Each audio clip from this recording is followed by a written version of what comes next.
All right, everybody, thank you so much for joining us today. I'm so pleased to be here with Amy Cartwright to talk about her master's degree and experience, and ending with some top tips for yourselves. So Amy has a master's in computational arts from Goldsmiths, and she is currently the head of digital innovation and learning at Ibstock Place School. So thank you so much for joining me, Amy. And just as a first question, I like to ask everybody that I interview to talk a little bit about their degree, what they studied, and the topic of their research. So as a means of sort of introduction, did you want to talk a bit about your master's degree, maybe what modules you took, or any work that arose from your studies?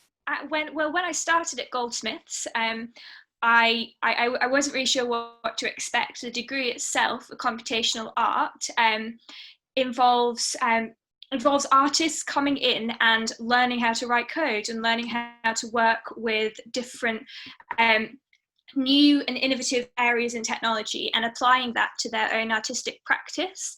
I was a dancer, still am a dancer, and that's the art form that I started the degree with. When I had no idea what to expect because I'd never written any code before, I had a vague interest in technology, and I really wanted to be able to incorporate it into my own choreographic practice. So it was really difficult, actually, because when we started, the first thing you do on the course is you have to learn how to write the code, and we did a few different languages. We used things like processing and open frameworks, which allow for graphical programming, which is great if you're an artist, because it means that you get sort of a visual output rather than just sort of lines of text and code.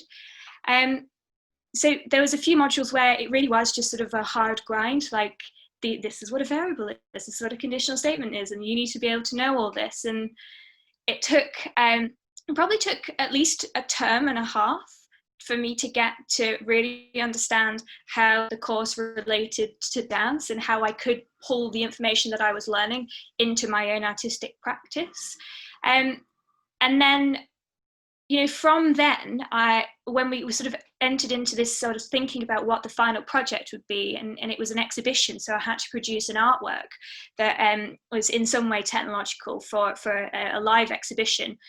I sort of played around with the idea of interaction, and I was like, well, not super interested in that. I'm really interested in performance and live performance. So I got quite interested in robotics, and so started making sort of really primitive, sort of like really simple basic movements. And I found it really interesting to sort of compare the movements that a robot could make with the movements that a human can make, and push that boundary quite far apart, because obviously we can do things with wood and metal and plastic that the human body isn't actually capable of doing, and vice versa.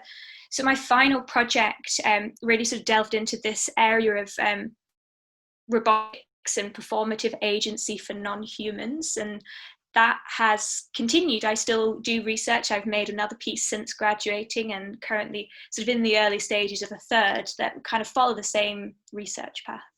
That sounds very interesting. And it's so intriguing that you did an exhibition instead of sort of a written dissertation, which is that quite typical for people who would do a degree like yours then?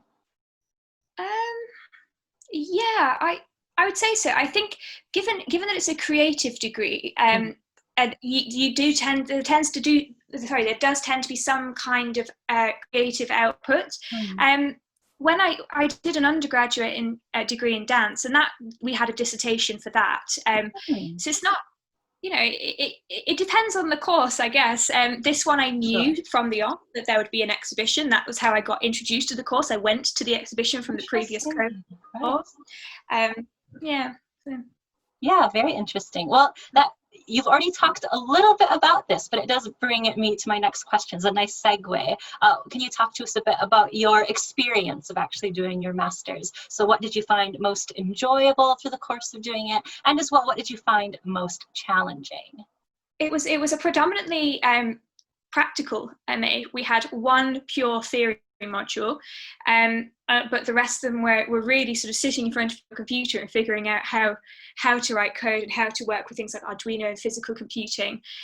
And I think definitely for me the most enjoyable was starting to work with physical computing, because then, and that's using an Arduino or a Raspberry Pi and sort of and building actual motion, because that's when I really sort of started to understand how my art form of dance and this new sort of skill could start to intertwine. And that, it's not saying that when, you know, we did the previous modules which were just writing code, I think it was more of a mental block for me to find that connection. There were a lot of connections available, and now that I've delved into it a bit more, I understand now about sort of on-screen motion, and I think that some really good artists producing some really cool work in that area. But I was so preoccupied with learning this new skill, and I found it really difficult. Like I spent many hours sort of crying in the evenings wondering, why am I doing this? This is really hard. Like, I don't know how to write code. And it's because it was a skill that I hadn't really, since I did my GCSEs, after my GCSEs, I went straight into the arts. Everything I did was artistic, philosophical. I hadn't done anything that required this sort of like mathematical, logical side of my brain for a long time. So I think it was a real challenge to sort of switch that side back on and get used to using it again. But yeah, I think I answered your question maybe in a roundabout kind of way. You did, and it's a very interesting, I think I might add an additional question here, an ad hoc one, if I may, just because it's so interesting that you have two distinct things, kind of arts and the computational science coming together. And I wonder if you could maybe just say briefly, what interested you in this combination then? Oh, yeah. It started in my undergrad. I wrote my dissertation and also just another essay. I did a module, called Philosophical Art, and thinking about dance and philosophy. And I just found it really interesting. They're bringing up all these questions. It was probably the first time I've ever thought, hey, other people also think like I do about these things. I'd never really come across the lecturers Anna Pakes. I'd never come across anyone like Anna. And I was like, this is fascinating. And then, so I wrote a little essay for that module on dogs and dance, and whether or not you could say that these sort of dogs that at the time were performing in Britain's Got Talent were actually dancers, in the same way that you could say that the prima ballerina of the Royal Opera House is a dancer. And it actually kind of, that was a really interesting process, because I thought I was going to conclude one way and I ended up concluding a different way because of the research that I had done. And then I wrote my dissertation on sort of what actually is performance. Like, dancers dance all of the time, but they only perform some of the time, and what's the difference? And a lot of that, again, was quite heavily philosophical. And I started to think about things like, what is dance just human? Can other things and other creatures do it? And the animal world was interesting, but I always had a bit of an interest in sort of sci-fi and stuff like that, and I was like, I kind of want to push into this world of technology a bit more, but just didn't know anything about it beyond stuff that I was kind of imagining myself. So I thought, well, I sort of really need to go somewhere and figure out how this sort of all connects. And I didn't have any intention of going somewhere and learning how to write code and build things myself. Just kind of happened that was the best course for me at the time. Yeah, it's very intriguing. I think maybe it could offer some encouragement to those who have maybe diverse or eclectic interests, that there's always a way that these various things can sort of be pulled together in unexpected ways, perhaps. My final question for you, of course, maybe most important question for our viewers, what sort of top tips would you give for any students, current students or prospective students who are interested in a postgraduate degree? So I say my top tip for current students would be to use your lecturers. Like, I spent many hours in the office with my various different lecturers, and it was probably in those moments that I learnt the most, and that I sort of figured out why I was doing the course, but also just like, really, like, I don't understand this piece of code. I simply can't understand it. Please, can you help me? And I think a lot of my course mates were maybe shied away from doing that. But actually, I think it's really important that, use their office hours, like turn up, go talk to them, but also find out like what interests them, because they're usually really interesting people. They've got, you know, so much like depth of research behind them that I think I just learned an awful lot more, I think, by doing that, and taking advantage of sort of either one-on-one or small group sessions that they were offering. I think for prospective students, my top tip would be sort of the best way to put this, I don't want to say think outside the box, but sort of go, for a long time I was looking for an MA in dance.